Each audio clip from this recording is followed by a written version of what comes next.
ขึ้นอ่แชมเปี้ยนนะของ VSA นะครับมันก็จะมาเจอคนหลุดพอดี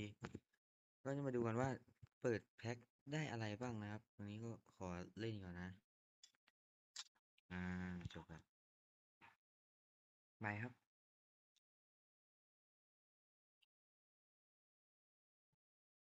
นี่อย่างเท่นี่นะครับได้ของเยอะอยู่นะฮะ108 ถึง 115ขายได้นะครับ110 ถึง 115แบบอันเทรดนะครับโอ้โหจะไม่วอล์กเลยเหรอวอล์กหน่อยอ่ะอ่า